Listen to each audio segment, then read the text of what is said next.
দেশের প্রতিরক্ষা ব্যবস্থাকে আত্মনির্ভর করতে মেক ইন ইন্ডিয়ার ডাক প্রধানমন্ত্রীর। গত 9 বছরে ধীরে ধীরে দেশের প্রতিরক্ষা ব্যবস্থা আত্মনির্ভর হয়েছে। ভারতীয় সেনার সমরাষ্ট্রের অংশ হয়েছে আধুনিক হেলিকপ্টার, যুদ্ধবিমান, ক্ষেপণাস্ত্র।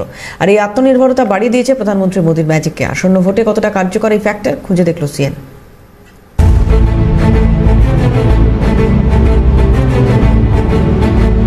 ভারতের সামরিক শক্তি বৃদ্ধি। প্রথমে রাফালে যুদ্ধবিমানের পর তেজস হেলিকপ্টার সহ আরও অন্য অস্ত্রের ভান্ডার ভারতীয় সেনার আর্সেনালে। হিন্দুস্তান অ্যারোনটিক্স লিমিটেড বা হ্যালের আধুনিকীকরণ এবং বরাত বৃদ্ধি কোমর শক্ত করেছে ভারতীয় প্রতিরক্ষা ব্যবস্থা। লাইটওয়েট কমব্যাট হেলিকপ্টার নির্মাণে মাইল ফলক তৈরি করেছে হ্যাল। পাশাপাশি ডিআরডিওর সাহায্যে তৈরি হয়েছে মাঝারি ভারী পাল্লার ক্ষেপণাস্ত্র, যে ক্ষেপণাস্ত্রের সফল মহড়া উদ্বেগ বাড়িয়েছে চীন পাকিস্তানের মতো পড়শির।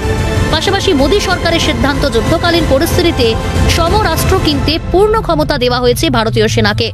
যুদ্ধকালীন পরিস্থিতিতে দেশের যে কোনো সামরিক সদর দপ্তর 300 কোটি টাকা পর্যন্ত সমরাস্ত্র কিনতে পারবে, লাগবে না কোনো অনুমতি। এই সিদ্ধান্ত কার্যকর করেছে মোদী সরকার। এই সিদ্ধান্তে দেশের প্রতিরক্ষা মন্ত্রকের আমদানির উপর ঝোঁক কমেছে, পাল্লা দিয়ে কমেছে খরচের বহর। একইভাবে দেশীয় প্রযুক্তি ব্যবহার করে উন্নত মানের অস্ত্রেও সজ্জিত হয়ে চলেছে ভারতীয় সেনার আর্সেনাল। গত 9 বছরে ধীরে ধীরে এভাবেই স্বচ্ছ নীতির ভরে দেশের প্রতিরক্ষা ব্যবস্থাকে আত্মনির্ভর করে তুলেছে মোদী সরকার। ফলে এখনো অটুট মোদী ম্যাজিক, এমনটাই বলছে ওয়াকিবহল মহল। ক্যালকাটা নিউজ।